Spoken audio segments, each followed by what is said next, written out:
here for the finals, and we have a really nice spread for tomorrow.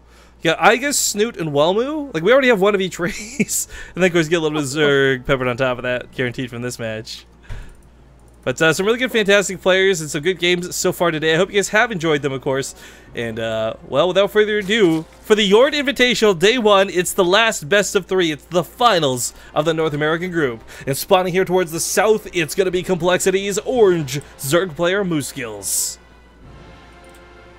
The top position as the pink Zerg, it's Kane. And of course, just a big blanket thank you to the folks from JORD. They've been doing a great job hanging out in chat, but also answering that AMA on Reddit while today's been going on. And of course, above all else for me, it's just, God, it looks so nice having the sponsor bar filled out at the bottom, guys. I love being able to work with new people and new folks, and hopefully they've enjoyed their time with us so far. And of course, I can't believe some of you are crazy and awesome enough to have already bought watches. I am so jelly.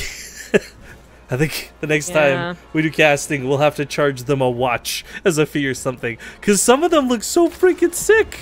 Right? I looked up the ones that I wanted to like enter the giveaway in, which I did. Screw you, chat. It's kind of like a shopping list, just like the wish list. Well, like, because I originally looked at them, I was like, man, these are really all cool, but I didn't really look like intently, like, I was really going to choose one. And then I found one that I really liked immediately when I did look. And now I kind of want it. Yeah. Kind of general. Well, unfortunately, Zombie and I don't get a freebie on this one. You guys might. The contest is still running. Type !watch contest in chat to get a link towards the sign-up page. The email you enter in there will not spam you or send you promotional BS. They're just using it to contact you if you win tomorrow. Keep in mind, you have to be there live with us tomorrow at the finals to claim your prize. And what they're doing is this better. Originally, we had a deal where you're going to get one of the $150 watches. It probably wouldn't have been that special, that cool. But instead, they're going to give you a $200 gift code. So you can either still get one of the cheap watches on the website absolutely free and you don't pay a penny, or you can put that towards the more expensive watches and suddenly make a $300 watch only cost a third of the price. It's really nice the way they've set it up. So you guys, the viewers, have a chance to win one of several things, and I hope whoever wins it will make sure to tweet us, of course, awesome pictures of that watch. Make me all jelly. What if you win? I'm gonna just post a lot of watchies. Is that selfie? Can you just please watch? like model poses too? Just be like, Oh, did you see that really creepy lady on Reddit, the hand model? Yeah, the hand lady. That's exactly what I was thinking about as soon as you started bringing this up. Could you do a video? Could someone whoever gets that, if you are listening right now, that's what you owe us and the watch company, is a video where you're just like, and here it is. It's so beautiful. And you just like start stroking the hand, all creepy mode. Like that was she was psychotic, dude. That was such a weird video. Because I went to look up other hand models after I saw that to see if everyone acted like that. Nope, she's like the only one. I would hope not. It's just like one of those like the professions that everyone knows about except us. Well, apparently, like, oh, the hand models, they're crazy. I looked into it. The first thing, of course, I found was the Zoolander thing with David Duchovny or whatever. But okay, that's another can of worms. The game's starting to shape up here. Now, the first time these two played against each other, Kane got smacked down. And as much as I love Moosegills and he played the game pretty well, a lot of it was mistakes Kane was making. Now, the excuse or the blame or the reasoning was that, okay, it's the first game of the day, it's warm-up, and he hasn't played in a week. He's had time to play now. We'll see if he can come back through this. There is the curse that Moosegills has to fight against, and nobody tell him about this. But in all seriousness, there is this really high statistical chance that every time there's a group stage match and there's a rematch in the finals, it will go opposite of the way it went the first time around. So because Moosegills beat Kane the first time, there's a pretty good chance Kane's actually going to win this time, just because of coincidence, if nothing else. Yeah. Again, the curse, it's pretty widespread, but it does make a little bit of sense. Like, the idea is that, of course, the first series could have been a fluke, like you were warming up, or you didn't realize what they were playing like that day, but you're the one that's able to compensate for that, while they're thinking, oh man, I'm so great, I just beat this guy. The other guy's thinking, I just got beat, what do I do against it? That's the idea as to why it would be consistent and not just a silly curse. But well, sometimes it just looks like a curse. Silly's still kind of happening. We do have Moosegills going towards fairly quick Spire, right?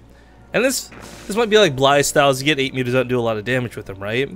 But because Kane's already got that +1 on the way, the Roach Warren's a little bit delayed, sure. But if he gets Roach speed and just goes, either the Mutas have to stick at home and deal with the Roaches, or Kane does what like every Zerg player does and hits at that sweet timing where the Mutas just can't stop him, and it's gonna be game over.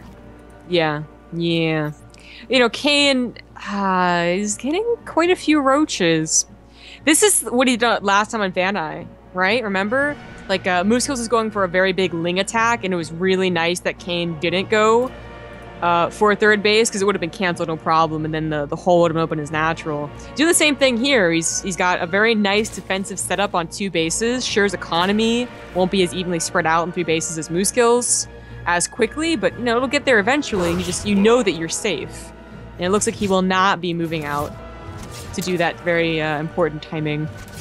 For the changelings, he count his first blood. We've never actually had that be a problem yet, so that's kind of science. That's highly unlikely that would happen, isn't it? We witnessed a miracle, ladies and gentlemen. What is this? Okay, hang on. Queens are out of position in a pretty bad way. The Lings are gonna run right on through. A couple transfuses are available with the Queen, and the main looks like it's gonna die. The other one's not being paid attention to. Trying to make sure the drones don't start getting out of hand. The Roaches should be able to deal with this, though. But Moosegills with the sick timing, and Moosegills with the great delaying tactics. This keeps Kane at home, and the mutas don't have to stay at home to defend. They can now float across the map. Oh no! Does Kane not realize that it's mutas? Well, he does now. Oh, he saw it, but I guess he didn't really pay attention to it because maybe the Ling attack happened as he saw it. So the Spore Crawlers are going down now. These 2 Queens do have a lot of transfuses, and the point, like, he shouldn't be taking these on anyways. I don't know, like. Okay, well, there's more mutas. All right, that's fair enough. Misses the transfuse as well. Okay, so that went okay, but he could have gone straight to the mineral lines and gotten more drone damage. He still can. These are like alive turrets. Well, that's a dead one. They're not covering the mineral lines at all. I keep checking, see if I'm missing something. No, they're not. But, I mean, unlike turrets, missile turrets, you can actually uproot them and move them. So it might not be such a big problem if they can thwart them off initially. But sorry, I freaked out laughing there because someone linked a Reddit, I guess, dedicated to hand models. And the top thing is a bunch of, I thought, like, this hand looks really funny in the thumbnail, so I clicked it. And it's just hot dog wieners with nails put on them. It's so stupid. But okay, here's the problem. You were talking about Zombie Girl not covering the mineral lines. The drones do have to pull back a little bit. Kane, by the way, is going for Hydras, not Mass Queens. This isn't so bad. But the problem is Hydras are very susceptible until you have enough of them. So he's going to have to kind of camp out near the Spore Crawlers until he's got about 5 or 6.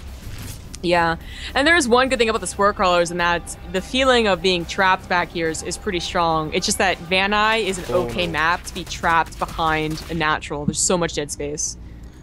Well, regardless of what's going on here on Kane's side of the map, he is going for a very big attack. Now, Moosegills does have roaches out. He doesn't have... a lot.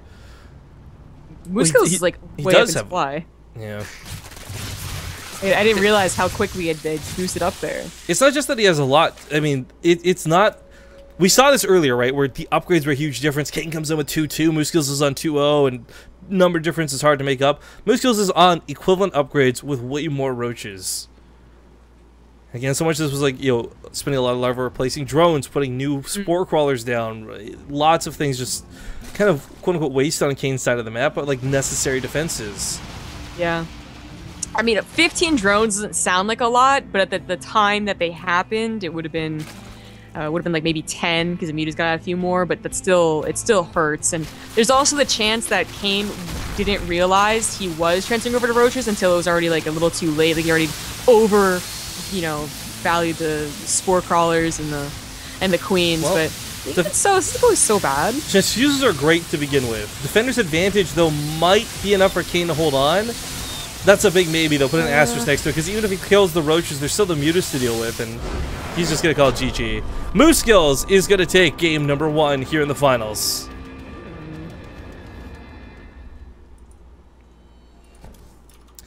I don't know, Zombie Grub. I'm not feeling that for Kane. I thought maybe they're like that'd be a really strong comeback, but that game got all kinds of awkward. And at this point, it's you play a whole best of 3 where Moosegills goes mutas, and in the second best of 3 he's going mutas again. Kane just kind of has to have an idea of like what's coming his way. There's no way this is like a blind side where he's like, oh, I had no idea. Yeah, not a blind side, but I guess just not looking into the future enough. Because he should expect the mutas, but then he doesn't get the spore calls until the last second. So it's all about Moosegills distracting him. I gotta these nice Ling attacks. I gotta look at his hot dog picture, by the way. Oh my god. I'm sorry, I still had it open from like. I thought those were hands. I'm gonna link you a funny picture then. The caption for it too, by the way, is my nails are looking super hot today. Those are pretty convincing. I know, I can see it that looks from, like far a away. person's just holding their hand like in a one over the other. Yeah, I could definitely see it. It's creepy as hell. I'm supposed to make them. Yes. You make the map. We're gonna play some breaks. We'll be back in 2 minutes, guys. Stick around, we'll see we'll see you soon. This is so stupid.